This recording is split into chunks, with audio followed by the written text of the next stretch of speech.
The Galactic Academy was full of sound and light that day as alien cadets from dozens of worlds hurried through the main hall carrying gear and chattering in many strange voices and languages. Yet one rumor moved faster than all the others, and it made every head turn whenever it was spoken a new human cadet had arrived, and not just any human, but one from the infamous Deathworld, called Earth. The name alone made some cadets laugh in disbelief and others glance around in unease.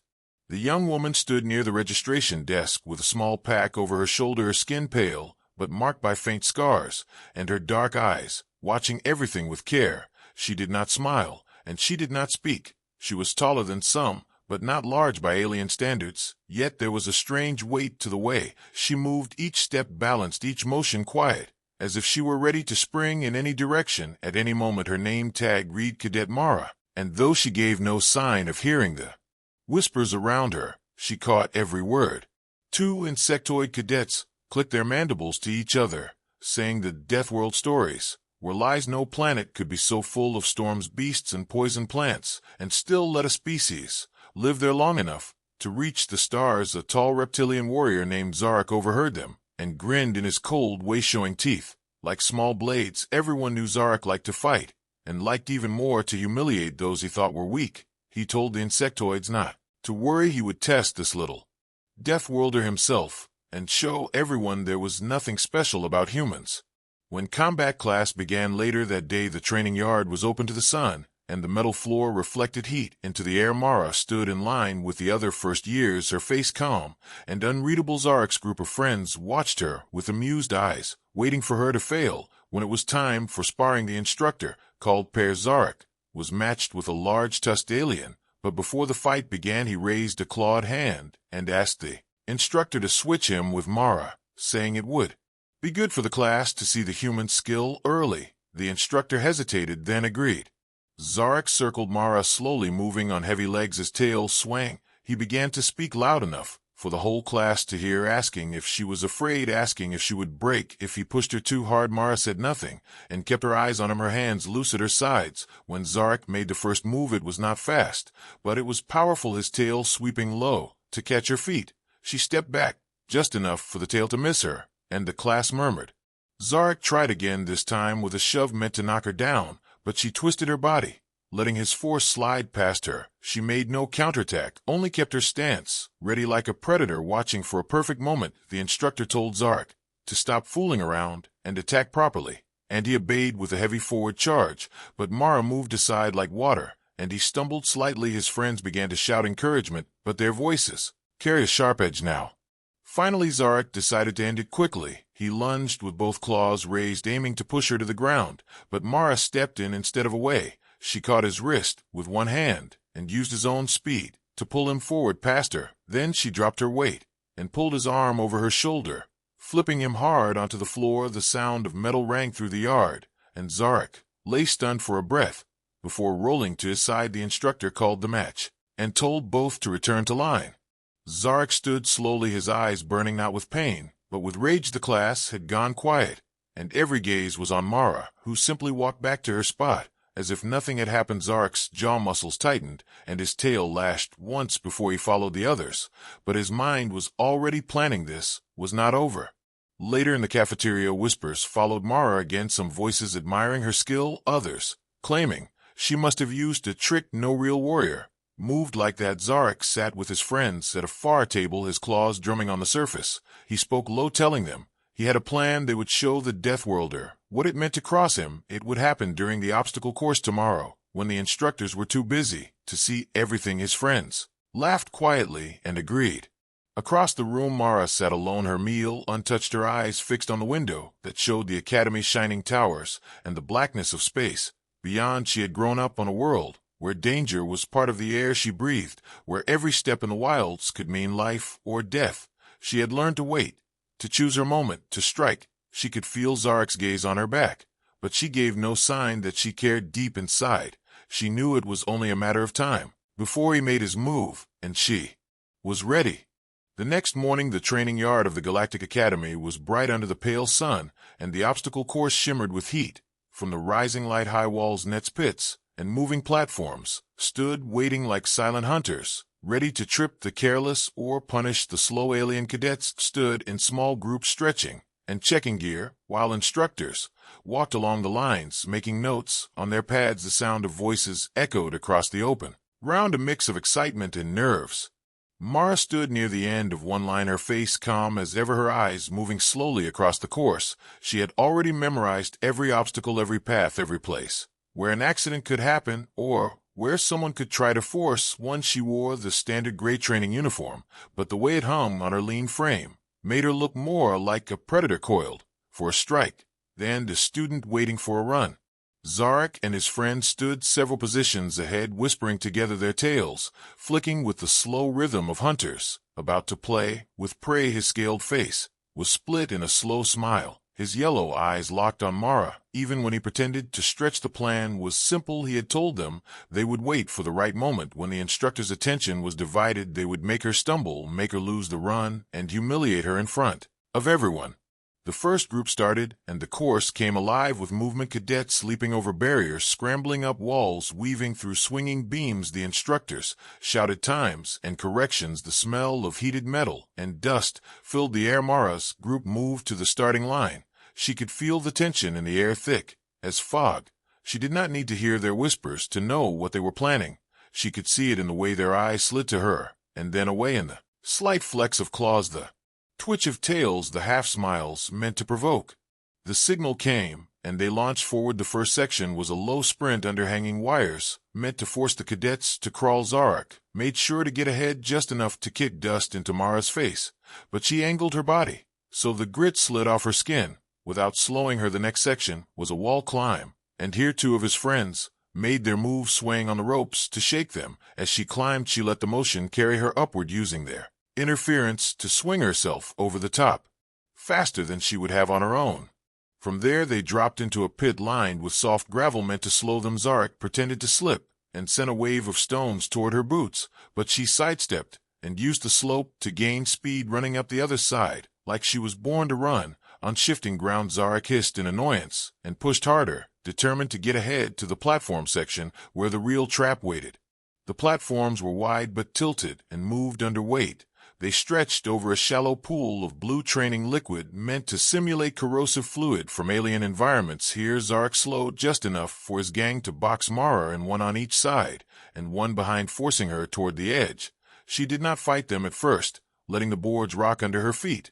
She seemed to be losing balance. The crowd of cadets watching from the side began to murmur. Then she dropped low, planting one knee hard on the plank. The sudden shift threw the two nearest aliens off balance. She sprang upward between them, landing on the next platform, while they splashed into the shallow pool with angry shouts. Zarek saw his plan slipping away and charged, but Mara did not meet his attack head-on.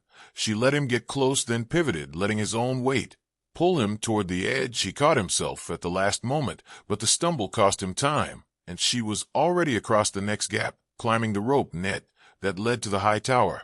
The tower was the final climb, and from there it was a sprint to the finish. Zarek snarled and scrambled after her, claws digging into the rope. His friends were nowhere near in position to help now. He pushed himself harder, every muscle straining, but Mara's movements were quick and precise, like she had done this 1,000 times on cliffs far higher and deadlier than this training tower. At the top she paused just long enough to glance back, her expression unreadable. Then she vaulted over the edge into the slide that spiraled down to the final sprint. Zarek followed, but his heavier frame made him slower in the tight turns. When he hit the ground, she was already halfway to the end. The crowd roared as she crossed the line. First, her time displayed on the board for all to see, faster than most of the older cadets. Zarek crossed seconds later, his chest heaving, his face dark with fury. The instructors made notes, but said nothing about the obvious attempts to block her. They had seen enough to know she could handle herself without their protection, and perhaps they were curious to see how far this tension would go. Mara walked to the sidelines, her breathing calm, her eyes scanning the crowd. She knew the fight was not finished. Zarek's pride had been wounded twice now, once in sparring, and now in front of the whole class on the obstacle course. Pride was a dangerous thing for a predator to lose. She could feel the weight of his glare on her back, but she did not turn around. In the locker room afterward, the air was thick with the smell of sweat and metal. Zarek's Gang muttered among themselves, some blaming the failure on bad timing, others on the unstable platforms. Zarek himself said nothing for a long time. Then he told them in a low, cold voice that they would try again, and this time there would be no witnesses. They would catch her somewhere the instructors could not interfere, and he would break the Deathworlder spirit in front of his friends, even if no one else saw it. Mara left the locker room alone, walking through the wide corridors of the academy, her mind replaying the shifts of balance, the moments where she had let them think they were in control. She thought of her home world, where she had learned to fight the wind, the storms, the beasts, and the humans, who could be just as dangerous as any predator out there. Every skill she had used today had been sharpened by years of survival. She knew Zarek would not give up, and she did not want him to, not yet. That night the dorms were quiet. The stars beyond the glass seemed close enough to touch. Mara lay on her bunker, eyes open in the dim light. The academy was supposed to be a place of learning, of teamwork, but she knew that in any group there would be those who hunted for weakness, who needed to prove themselves by stepping on others. Zarek was one of them, but he had chosen the wrong prey. Her mind stayed sharp, her breathing slow, as she waited in the silence, knowing the next move would come soon, and when it did, she would be ready not just to survive, but to win. The morning after the obstacle course, the Galactic Academy buzzed with talk about what had happened. Voices carried the story from one hallway to another, each version making Mara's skill seem faster, sharper, and more impossible. Zarek's name was spoken too, but with a tone that made his jaw clench and his claws twitch whenever he heard it. He had been beaten twice now by the Deathworlder, once in sparring and once in the race, and each loss had been in front of too many eyes. Zarek was not the kind to let such things fade. He walked the training yard with a heavy step, his reptilian tail cutting the air. Behind him, his friends followed close, each one glancing toward Mara whenever they saw her, as if to remind themselves who their leader was focused on. She seemed not to notice them, her attention on drills and practice runs, but every so often her eyes would flick in their direction, calm and unreadable. By midday, Zarek had made his decision. He would call her out in front of everyone and force her into a test. She could not avoid or downplay a full contact match in the combat arena, with no tricks, no excuses, and no escape. He waited until the mess hall was crowded, the smell of food thick in the air and voices bouncing off the high walls. Then he stood tall and called her name loud enough for every cadet to hear. The room fell into a sudden hush. Forks paused in midair and tails stilled. Zarek's voice carried as he declared that the sparring match and the obstacle course had been luck, nothing more, and that if Mara was truly a warrior, she would face him in the arena under official rules, no running, no dodging, until one fighter was pinned or knocked out. The challenge was ancient in tradition at the academy, and to refuse would be seen as an open admission of weakness. Mara rose slowly from her seat, the bench creaking under her shift of weight. Her gaze locked on his. Her voice was quiet, but the silence in the hall made it carry easily. She asked if he was sure he wanted that fight, and there was something in her tone that made a few cadets glance at each other, but Zarek only bared his teeth in a grin and said he was more than sure. The instructor at the next table raised a brow and made a quick note to reserve the arena for the following morning. The rest of the day the story spread across the academy faster than the news of her arrival. Cadets from all divisions planned to watch. Even some of the older students whispered about it, curious to see if the Deathworlder could stand up to the academy's most aggressive first year. The combat arena was a place of skill and pride, and there was no hiding there. That evening Mara sat on her bunk sharpening a short training blade. The weapon would be dull for the match, but the motion kept her hands busy and her thoughts focused. She remembered the wind that howled through the broken canyons of her home world. The way you could not stand still for long without becoming prey. She remembered the nights when predators circled the camp and you had to watch the shadows for the flicker of movement that meant you had only seconds to act. Every fight, every escape had been real. Every loss could have been her last. In another part of the dorm, Zarek and his friends went over tactics. They spoke of her speed, of her strange way of moving, and of how she seemed to waste no energy. They planned to push her into close quarters, where her dodges would be harder, where his size and strength could crush her under raw force. Zarek imagined the look on her face when she was driven into the ground, and he felt his anger cool into something more focused. When morning came, the arena door slid open to reveal the wide sand-covered floor, surrounded by tiered seats already filling with cadets, instructors, and even a few off-duty officers. The hum of voices was thick with excitement. Mara stepped into the light, First her uniform, plain, her hair tied back, her eyes fixed on the center of the arena. She moved with the same quiet balance she always had, but the moment her boots touched the sand there was a subtle shift in her posture, as if she had stepped into a place she understood more than the classrooms or the yard. Zarek entered from the opposite gate, his scales catching the light, his claws flexing. The crowd cheered, and he raised one clawed hand in acknowledgement, never taking his eyes off Mara. They met in the middle, the instructor, between them going over the rules. Both nodded once and stepped back to their marks. The signal would be a sharp tone from the panel on the side wall, and when it came there would be no more words, only action. The sound rang out, and Zarek moved first, his charge fast and heavy, sand spraying from under his feet. Mara slid aside, letting him pass, and turning to face him again, he came at her in a flurry of strikes, each one strong enough to bruise through armor. She blocked some, dodged others, each movement small and efficient. The crowd roared with each near hit, but Mara's breathing stayed steady, her eyes always on his center. Zarek tried to grab her arm to twist her down, but she dropped low and rolled away, coming up on her feet. In one smooth motion, he lunged again, this time aiming low to sweep her legs, but she leapt over his tail and landed close enough to tap his shoulder with the flat of her training blade, a point for her. By the rules, the crowd's noise shifted, now mixed with surprise. The fight went on longer than most first-year matches, Zarek's strength driving him forward, Mara's speed and precision keeping her out of reach. But she was not simply avoiding, she was studying him, noting how his tail slowed after heavy strikes, how his breath came faster after a charge. She waited for the opening she knew would come, and when it did, she stepped inside his guard, catching his arm and shoulder in a twist that sent him to the sand before he could react. Her knee pressed to his chest, her blade at his throat. The instructor called the match. For a moment there was no sound, then the arena filled with shouts and the stamping of boots. Mara rose and stepped back, offering a hand to Zarek, who stared at her for a long second before taking it. His grip was tight, his eyes still full of fire, but something else too, respect, or maybe the first hint of it. As they left the arena, Mara knew the fight had changed something. The tension was still there, but so was a new weight in the way the other cadets looked at her, some with admiration, some with caution, and some with the wary respect given to predators who had proven themselves. Zarek walked beside his friend, silent, for once his mind working on what had just happened, and on the fact that for all his planning, for all his pride, he had still been outmatched in front of everyone.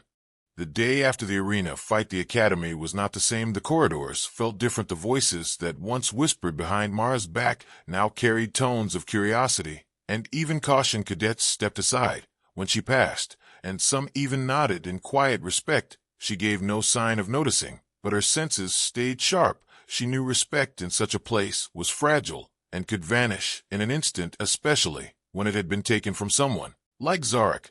Zarek moved through the halls with his friends close, his jaw tight, his eyes hard. He had accepted her hand in the arena, but the sting of the loss had not faded. The memory of her pinning him in front of the entire class played in his mind again and again. Every time it did, his tail twitched with frustration. His pride was like a wound that would not close, and he was not the type to leave such a wound untreated. He began to think of ways to regain what had been taken.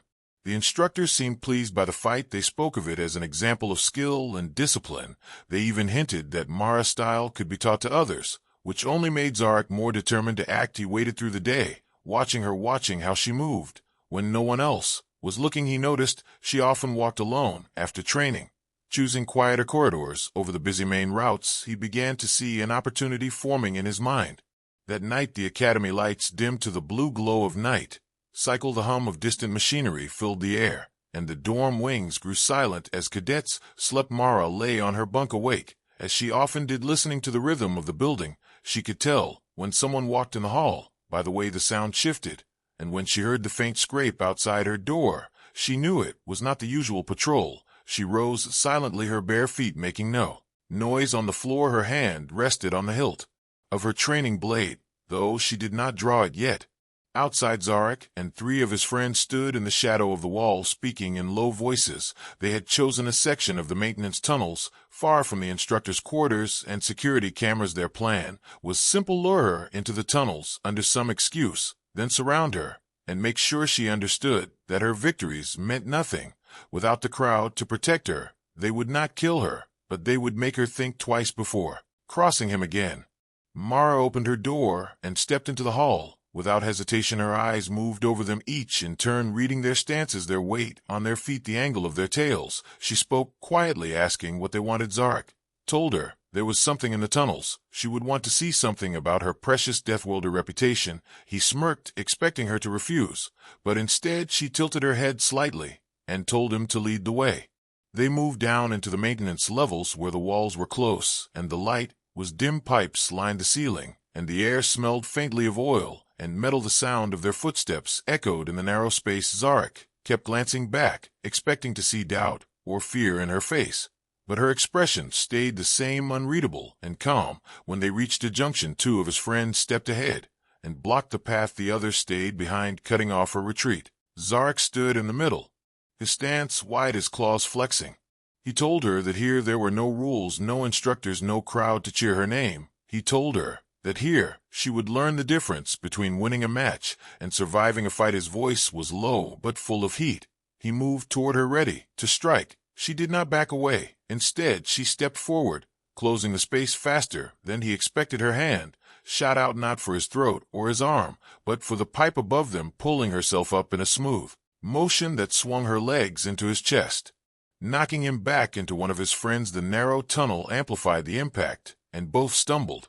Before the others could react, she dropped back to the floor, already moving. Her elbow struck the one behind her in the stomach, driving the air from his lungs. She turned and swept a foot under the other's legs, sending him crashing into the wall. The sound rang through the metal corridor. Zarek roared and lunged, claws flashing, but she sidestepped and caught his arm, twisting until his knees hit the floor. She leaned close enough for her voice to be a whisper, telling him that she had survived worse than this since she was old enough to walk, and that he should think carefully before trying again.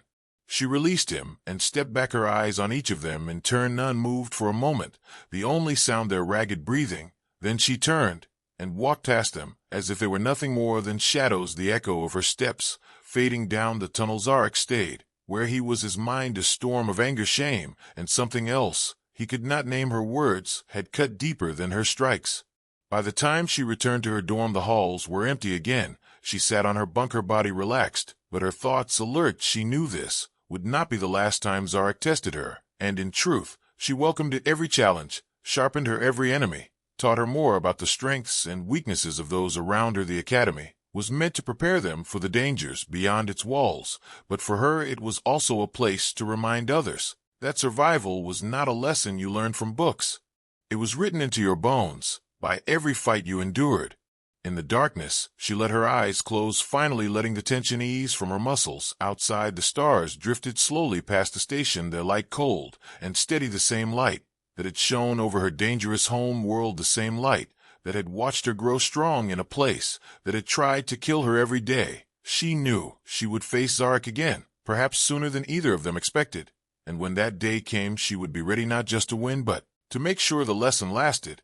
This time, the following week, the Academy announced a live field exercise for the first year. Cadets, the instructors, explained that the class would travel aboard a small training shuttle to a derelict freighter drifting near the edge of the system. The mission was simple: survey the vessel, record any hazards, and return without damage. It was meant to test teamwork, navigation, and adaptability, but Mara suspected it would also be a chance for certain cadets to settle scores under the guise of training. The cadets gathered in the shuttle bay, the air thick with the smell of fuel and ozone. The shuttle gleamed under the bright lights, its ramp lowered to reveal rows of harness seats. Inside, Mara arrived early, taking a seat near the middle where she could see both the cockpit and the rear. Zarek entered moments later, with his friends close behind, their eyes flicking to her, then away. The instructors assigned positions, pairing cadets from different divisions to encourage cooperation. Mara found herself seated across from Zarek, their knees almost touching in the cramped space. Neither spoke, but the air between them carried a silent weight. The shuttle lifted smoothly into the void, stars spilling across the viewports, the hum of the engines steady beneath their feet. Mara watched the readouts on the panel above the door, noting every change in speed and direction. She had learned long ago to pay attention to details others ignored. Zarek sat back, his arms folded, but his gaze kept shifting to her, as if expecting her to make some move. She remained still, waiting. When they reached the freighter, the size of it filled the windows, a dark hulking shape against the distant light of the sun. Its surface, scarred by impacts and streaked with frozen gas, the shuttle eased into docking position, and the ramp lowered, revealing a narrow corridor lit by dim emergency strips. The air smelled stale and metallic. Their helmets filtered the worst of it, but the sound of their own breathing filled the comms. Teams moved out to different sections of the freighter. Mara and Zarek were assigned to the engineering deck, along with two others. The metal under their boots creaked with every step. Shadows stretched across the walls. From their helmet lamps, the silence of the ship pressed, and making even small noises seem loud. They split up to check the control panels and machinery. Mara kept her eyes moving, scanning the corners, and Vent's instinct told her something was wrong. A sudden tremor ran through the deck, followed by a low echoing clang. The lights flickered, and the comms crackled with a voice from the bridge reporting unknown movement in the cargo hold. Mara's instincts sharpened. She signaled the others to regroup. Zarek frowned, but obeyed. They moved toward the sound, weapons ready. The corridor ahead was dark and narrow, the walls marked with strange scratches that did not look like damage from tools or machinery.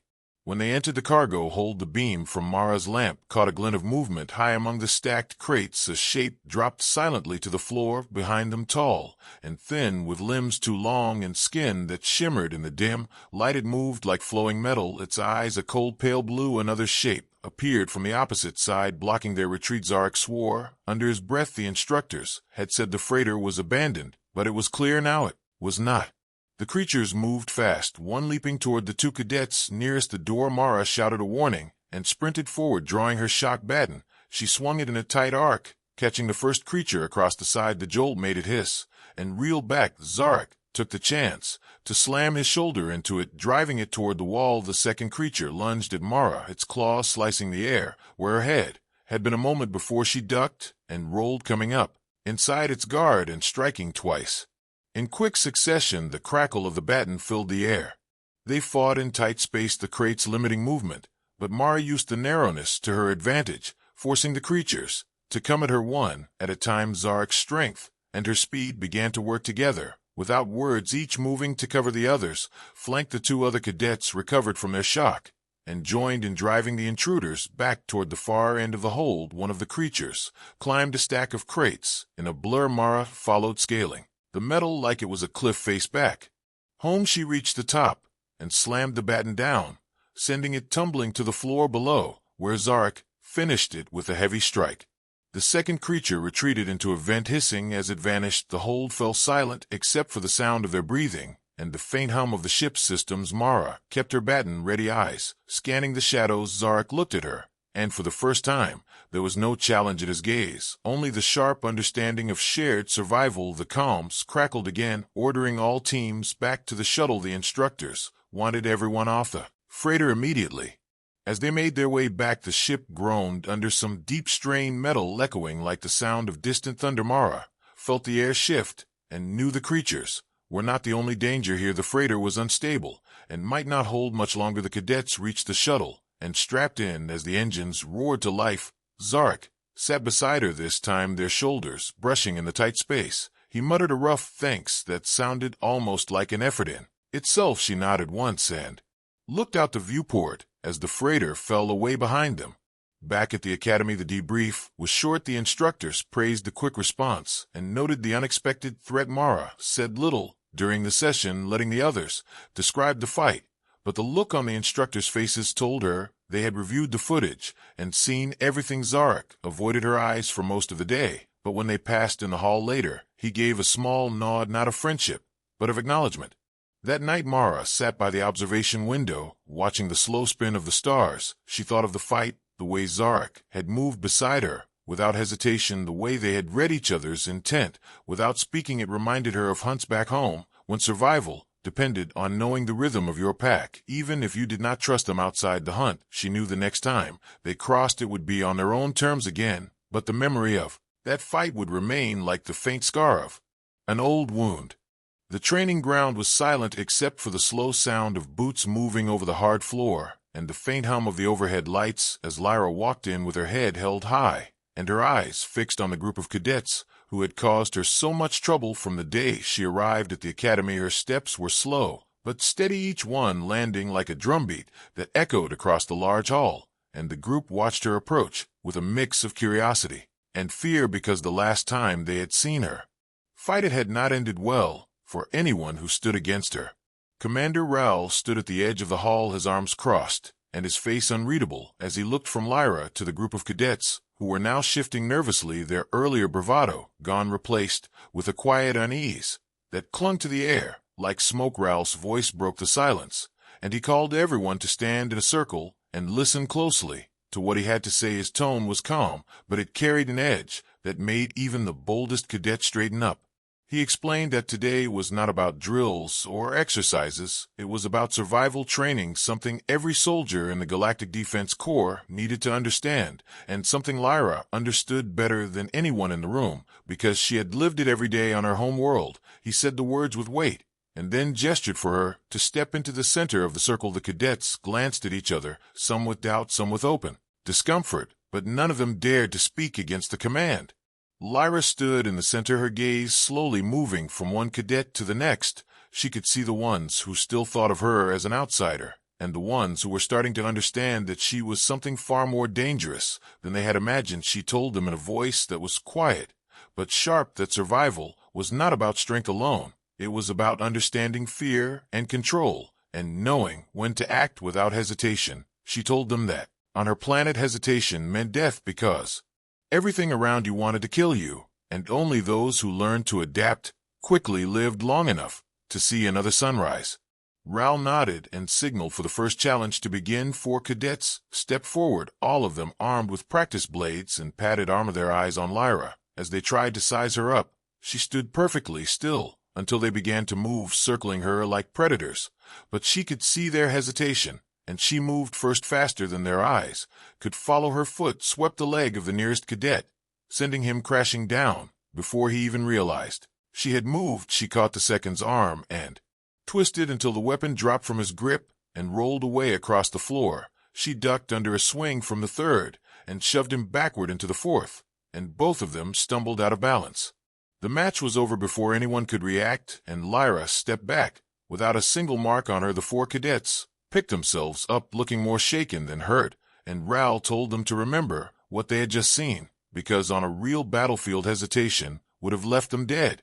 One by one, more cadets stepped into the circle, some trying to rush her, others attempting to hold their ground, but none of them could land a clean hit. Her movements were fluid and precise, every action meant to end the fight quickly, without wasted energy. She spoke to them between each round, explaining their mistakes in plain words, telling them that their training meant nothing if they could not stay calm under pressure, or if they relied only on strength without thinking ahead. By the time the last cadet had faced her, the room was heavy with the sound of their breathing and the sharp awareness that Lyra was no ordinary cadet. Even the ones who had mocked her when she first arrived now looked at her with a mix of respect and wariness. Raoul stepped forward and told everyone to take a short break before the second part of the training. During the break, Lyra sat in a quiet corner, her mind not on the fights she had just won, but on the greater challenge that lay ahead. She had begun to sense that her presence at the academy was not just about her training, it was about testing her, and perhaps preparing her for something larger, something dangerous, that would require more than just her skill with a blade. Raoul approached and sat beside her for a moment, saying nothing. Then he told her in a low voice that there were whispers among the higher ranks about a mission deep in contested space, a mission that required someone who could survive in the most hostile conditions imaginable, and that her name had come up more than once. Lyra listened, but said nothing, her mind already turning over the possibilities and what such a mission could mean, not just for her, but for the entire Corps.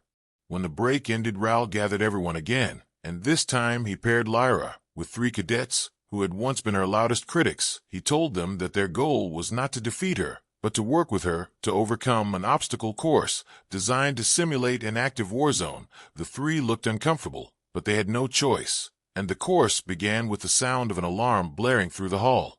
Smoke machines filled the air with thick haze, and sudden bursts of sound mimicked gunfire and explosions. Debris littered the floor, forcing them to move carefully. But quickly Lyra took the lead, signaling for the others to follow her path. She showed them how to use cover effectively, how to read the patterns of the simulated enemy fire, and when to push forward, and when to hold position. At first they struggled to keep up, but gradually they began to trust her instincts and move in sync with her. By the time they reached the end of the course, they were breathing hard but alive, and Ral noted that this was the first time those three had made it through without being taken out by the simulation. Lyra looked at them and saw something different. In their eyes no longer just resentment, but the first flicker of respect earned, not demanded. As the group left the hall, the other cadets began to murmur to each other about what they had seen, and a quiet shift began to take place in the way they looked at Lyra. She was still the cadet from the death world, still dangerous, still different, but now she was also someone they might want on their side when things turned bad, and in the academy, that meant everything. The arena was silent except for the echo of boots as Zirin stepped forward with calm eyes and slow breaths, while the bullies, who had once mocked him, stood in a loose half circle, their armor dented from the earlier matches, and their pride even more damaged. Yet, they were not done, for the final trial would decide everything, and the instructors had gathered on the high balcony to watch as the crowd leaned forward eager to see the Deathworld Cadet face his strongest challenge. Yet for this was the day that would either crown him as a true warrior or break him entirely. The trial began with a sudden roar as three mechanical war drones dropped from the ceiling, their metal claws snapping and their sensor eyes glowing red as they scanned for targets, while the bullies tried to spread out and form a defensive wall. But Zirin did not wait for them. He dashed forward, weaving between the bullies and closing the distance to the first drone. His movement was fast, like a shadow slipping between cracks, his boots barely making a sound as he launched himself upward, grabbing a drone by its sensor stalk and ripping it clean off. In one fluid motion, sparks rained down as the machine crashed to the ground. The bullies shouted in frustration, one of them calling out for Zirin to wait, but he ignored them, leaping onto the second drone. Before it could lift off fully from the floor, the drone spun wildly, trying to shake him off, but his grip was like iron forged under the crushing gravity of his homeworld. His hands dug into the plating, and with a wrenching motion, he tore open its armor and smashed the power core, sending a blast of heat across the arena. The crowd gasped as the second drone fell still, its limbs twitching in the dust.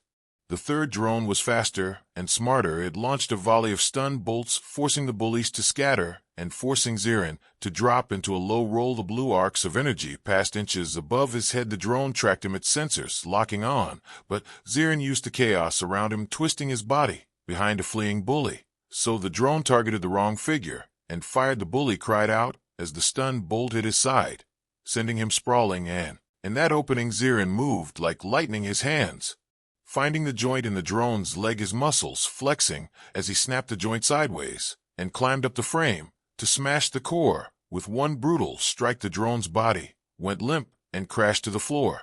The silence that followed was heavy, broken only by the sound of the bullies breathing hard and the faint hiss of cooling metal. Zirin stood in the center, surrounded by the wreckage. The instructors whispered among themselves, some shaking their heads in disbelief, for it was not only that Zirin had destroyed all three drones, it was how he had done it, without hesitation, without fear, and without even a word to the others, who had once mocked him for his background. One of the bullies stepped forward, his eyes lowered, his voice quiet as he muttered that they had been wrong about him. Another followed his lead, bowing his head and offering a stiff apology. Yet Zirin did not gloat. He did not taunt. Instead, he simply nodded and said that strength was not given by the world you were born on, but by what you chose to do when you stood alone against the impossible. The words were simple, but they cut deep, for the bullies understood they had been fighting the wrong enemy all along. The commander stepped down from the balcony, his boots striking the floor with a heavy rhythm. He approached Zirin and looked him in the eye before declaring that the cadet from the death world had earned not only the right to remain in the academy, but also the highest honor for combat skill and courage, a rare recognition given to only a few each generation. The crowd erupted in cheers, the sound rolling through the arena like thunder, but Zirin did not raise his arms in victory. He simply turned his gaze toward the far wall where the academy emblem hung, and breathed in the moment, knowing that this was not an end, but the first real step toward the life he had dreamed of. Later in the barracks, the bullies approached again, but this time there was no mockery, no sneer. They offered seats at their table during the evening meal, and though Zirin hesitated at first, he accepted, not because he needed their approval, but because he understood that even those who had once stood against him could be changed by truth and by proof of what a person could do. Weeks passed, and Zirin's reputation grew. Stories of the Deathworld Cadet spread to other academies, and beyond to military stations across the system. Officers came to watch his training sessions, not just for the skill, but for the way he approached every challenge with the same steady focus he had in the arena.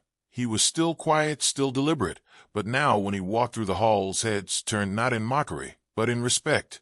One evening, as the sun set over the academy domes, painting the glass with fire orange, light, the commander found Zirin alone on the training field. The commander asked if he planned to return to his homeworld after graduation. Zirin looked out toward the horizon and said that his homeworld would always be in him, but his path was here now, where he could stand between the galaxy and the dangers that others could not face. The commander nodded, knowing the truth in those words.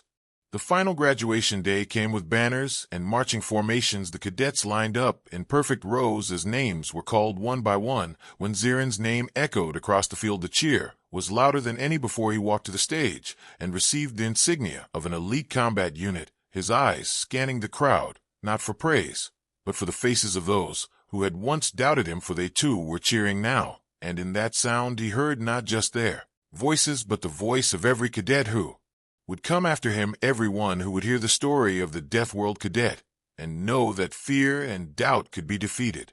And so Zirin walked off the stage into the future, his steps steady, his eyes forward, knowing that wherever the next battle would be, whatever enemy waited, he would face it the same way he had faced the bullies, the same way he had faced the drones, with the strength of his homeworld in his bones and the unshakable truth in his heart that a Deathworld Cadet was never to be underestimated.